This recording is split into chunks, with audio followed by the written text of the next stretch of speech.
If you clicked on this video, you want to learn how to become indestructible, okay?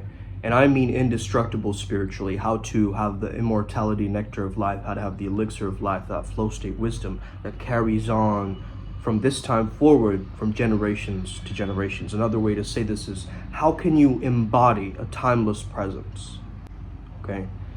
So let's get started today. My name is Sumedh Chatterjee. I'm a flow state consultant, a specialist. I help people perform their best and feel their best. So welcome to the channel, man. If you're watching for the first time, hit that like and subscribe button, hit that notification bell, you already know. Join the Telegram group if you want to ask more personalized questions or hop on any of the Zoom calls and so forth. We're doing some free Zoom call meetings on the podcast days. Of course, you can ask questions then as well. And on the channeling days, of course, you can type in your questions in the chat and have the deity or the entity actually respond to you, okay? So if you're ever interested in that, you got to join the Telegram group and you got to join the next events. The first thing to understand, my friends, is that if there's fire in the movie hall, it's not going to burn the screen, okay? This is such a profound thing that I just said, and I want you to listen to it again. Any disaster, right? Movie theater floods. It doesn't make the screen wet, okay? Because the screen is a hologram. The screen is a projection. But who is projecting the screen? That is the question. Who is the seer? Who is the witness? And that question itself is such a question that gets you to experience no mind.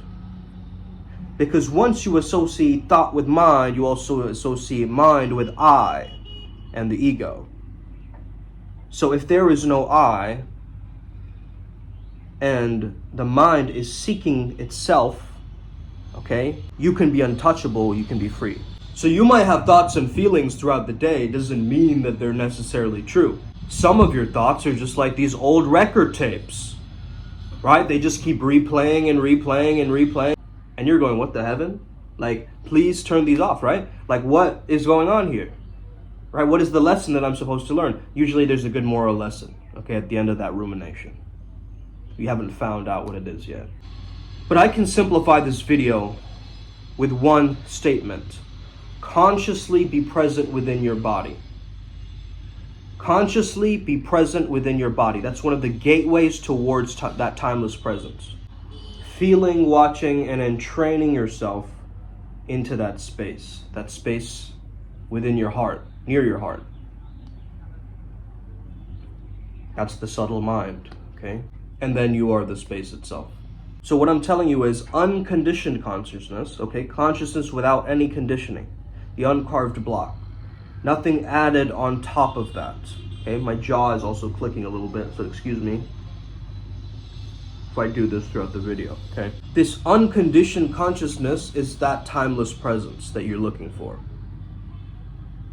And you can access that through your body. And when I'm speaking in this video, I'm not speaking to your logical mind. I'm speaking to that God, Goddess within. That Ida Pingala, that Shiva Shakti, that Osiris Isis, dwelling in your heart space right now. That's what I'm speaking to. And I know this is a very strange feeling. It's like, what do I do? What do I say? What do I mean? What is the point of life? Where am I? What? All these questions start coming up. That's your mind. That's your mind trying to justify and snap you back into what? The past or the future, which doesn't exist. None of those exist. So it's like peeling back a sticker from fantasy to reality, right? Doesn't mean we have to just amputate all fantasy out into the other side, because I truly believe that through our imagination we can also try to change our current reality, okay? That's another belief that I have. But also I've been listening to a lot of Papaji, okay? And I was tuning into his documentary yesterday. Highly recommend it, okay? Saying that thought and mind are the same. What is mind? I is mind. Mind is clinging to the past. The past, time, different objects, the ego. What does the I arise from? What do the thoughts arise from? That line of questioning is going to tap you right in. It's going to tap you right into that source. You might feel this right now. As you're searching for it, you go, wait a minute, this is not the same kind of overthinking. This is a different feeling. I've transcended something. Direct your mind to that source. So let this I face the source. We use the eye of Horus to represent a god. The eye pays attention to things. It has a vision. It's constructing something that it sees. So basically the idea of whatever we focus on grows. So without thought, there is no mind. Okay? Without thoughts, there is no mind. You might be saying, but thoughts are always automatic. They keep coming in and out. Try this exercise. Do a little bit of this self-inquiry. Just keep quiet. That's all you need to do, as Papa G says. Just keep quiet. And you'll figure it out. The mirror sees your face's reflection. That's what you're doing. You're having I face the source.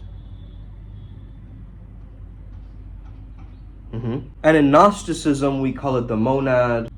I believe some people also call it the abraxas, right? In Kabbalah, we call it Keter, and then from Keter, it's like wisdom and understanding. Egyptian myth is Amun-Ra.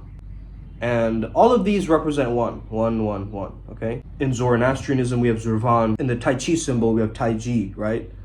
Tai Chi, chaos, order, both together. Masculine, feminine, both together. Does that mean that chaos is feminine? Chaos is not necessarily a bad thing, guys, okay? Chaos, we need chaos in order to thrive as well. If we just had order, this world wouldn't exist, okay? It would just be robotic. You see what I'm saying? So we need both. It's not that masculine is good and feminine is bad. That's not it either. We need each other to thrive, right? So why is 3 important on the spiritual journey? It's a very, very holy number. A lot of people talk about the Trinity, okay, in Christianity, and then you have, of course. So order and chaos together. So you need the chi or the ki to kind of find that intertwining balance, the S curve of the Tai Chi symbol or the yin yang symbol, okay? So 3 actually represents perfection, okay? Father, Son, Holy Spirit. Actually, if you didn't know about this earlier, Jung actually explored this, that, you know, is actually Father, Son, and Satan, okay? And that's why it changed over time, right? It morphed over time because it was looking at it like Christ had to separate from evil, right? As he burdened the cross, like he had to separate from that in order to actually, you know, rise or whatever. So that's another understanding, of course. But again, we're trying to find overlaps. We're trying to find the patterns here at Primal Sutra, okay? We're not just looking at the religion and going like, okay, this is it. This is exactly it. Now, some religious scholars might have different things to say about this, okay? I'm fascinated in knowing. But oftentimes we have this irrational fear of disapproval, I've noticed. And you can't be untouchable or indestructible if you care so much what people think of you. Okay? Epicurus said, I've never wished to satisfy the crowd. What I know, they do not approve. And what they approve, I do not know. Reflect on the characters in the people whose approval that you seek. Okay? Very, very key here, guys. Like, who are they to the advice or the expertise that they're giving? Like, if you're listening to a super overweight guy about weight loss, you're gonna be like, the hell? Right? Picture doesn't match the reality. It's like I'm getting catfished. Okay? This is why in order to sell, you can't be under construction anymore.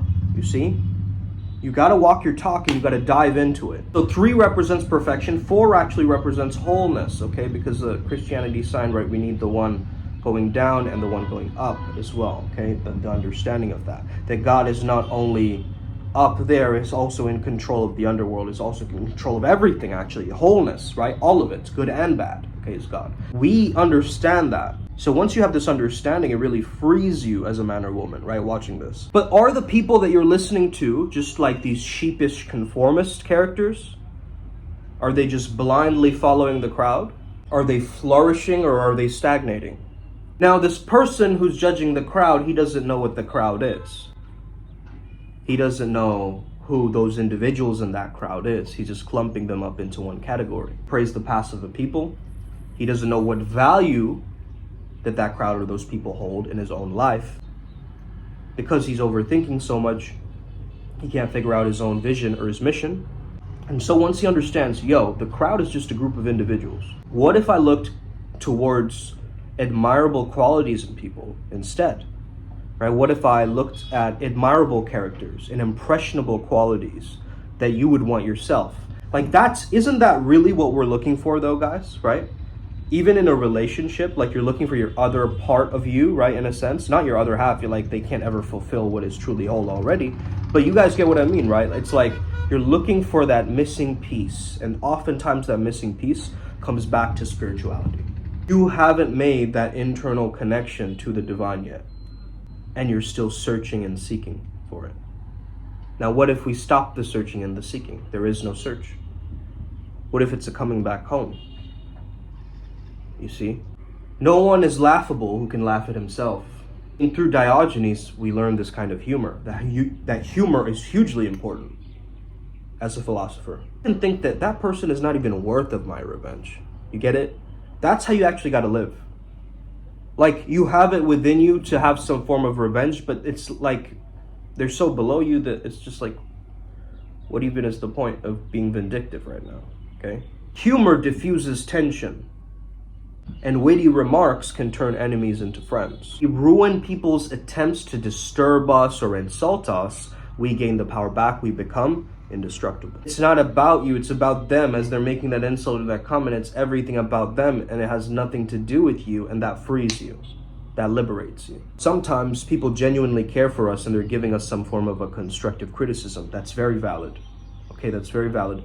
However, you don't have to stay stuck there. You don't have to dwell on that comment. You see, that's where a lot of people get trapped. Okay, freedom is a trap. But it is that fire of freedom that will set you free. It is the freedom with which you create yourself. You seek that freedom. But if freedom becomes like a pipe dream for you, then it's gonna kind of skew you in various directions, okay? Now, Papaji explained this way better than I did, so go and get his perspective on it too, okay? All you men, come over here. And then, they came over and he's like, I called for men, not for scum. Okay? That's the way to do it. That's artfully, that's so witty, bro. You know what I mean? Like, it's kind of a dick move, but it's also so witty. You get that? I called for men, not dogs. I mean, you get that? You get how powerful that is, right? And this is the power of that kind of philosopher who's like a glitch in the matrix, right? It's like, even to like, let's say he's roasting like a bald guy, right? I've got to congratulate your hair that it has taken flight from such an evil head. So golden, man. And some of you guys, you're scared of the chaos, right? You can't be, especially when it comes to dating and relationships and seduction, okay? You can't. The chaos is a part of it. You got to fall in love with that. Okay? Fall in love with the unknown.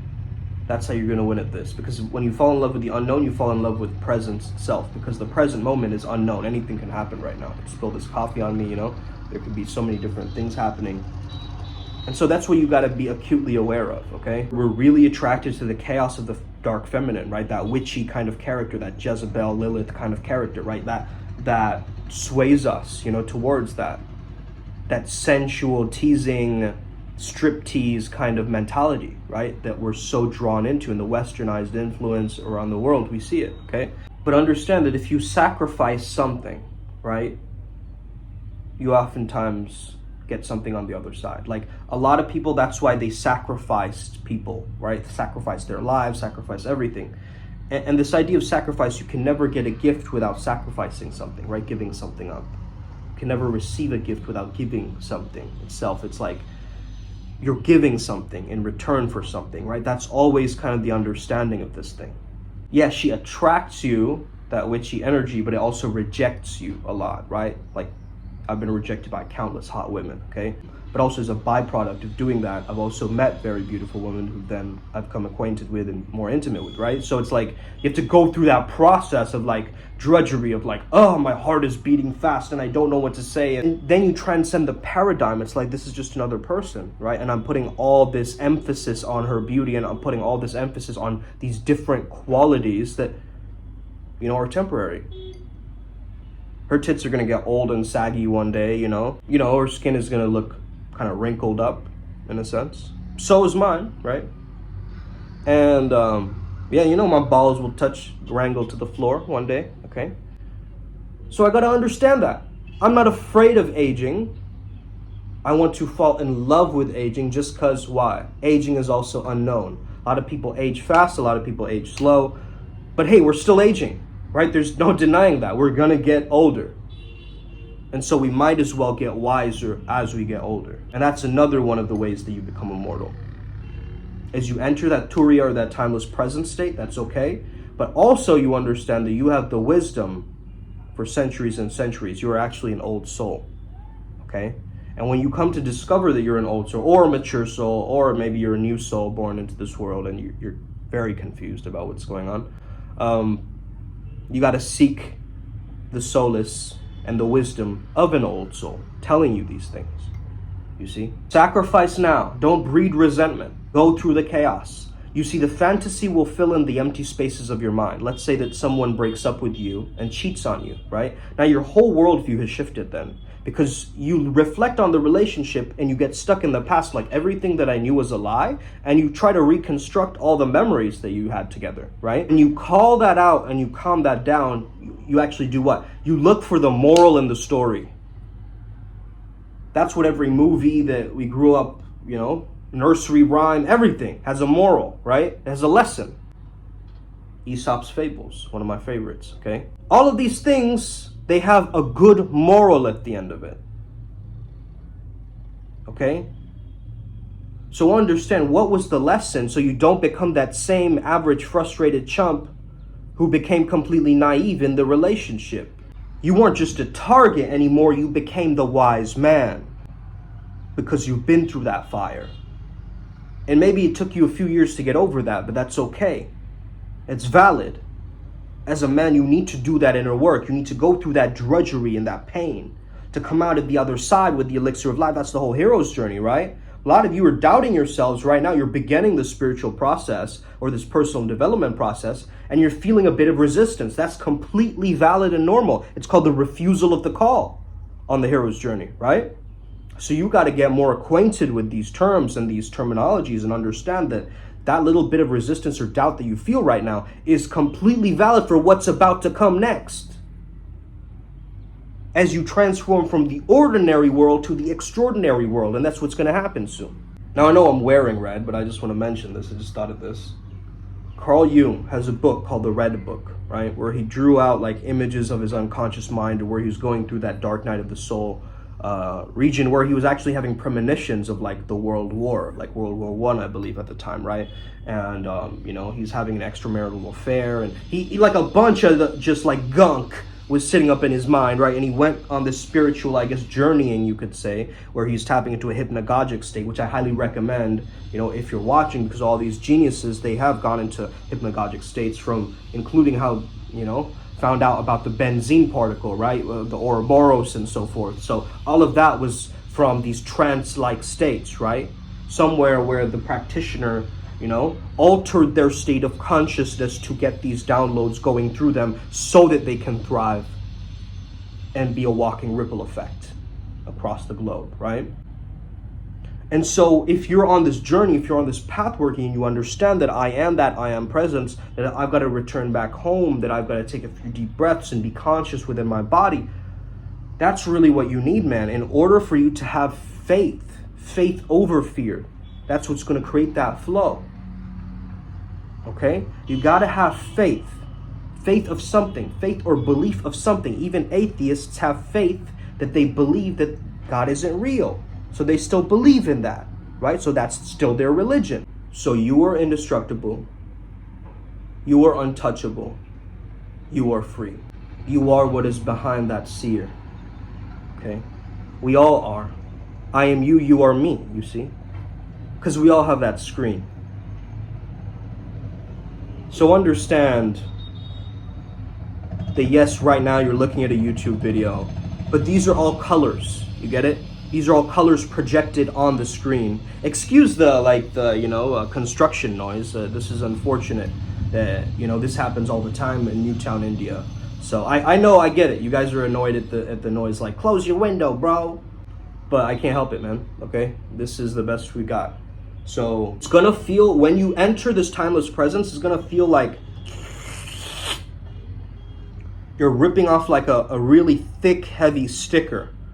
Because your 3D-ness, okay, your physicality will want you to be in these constructs. Bondage is a construct. Freedom is a construct. When you can realize you are already free, I am already free, I am already free, I am already free, that's when the motherboard short circuits, basically. And you become enlightened. What does that mean? Into the light, feeling lighter. The energy of wisdom that you receive, behind that, the substratum of that. You see? There's something divine that comes through. And we can live in that veil. And we can get wrapped up in the storylines. That's the samsara. Or we can remain that timeless presence by going inwards. You make that choice. Hope this video helps you out today. Let's get it. Upward spiral, gang. May we never be the same again. May the flow be with you. Speak soon, Jedis. Us.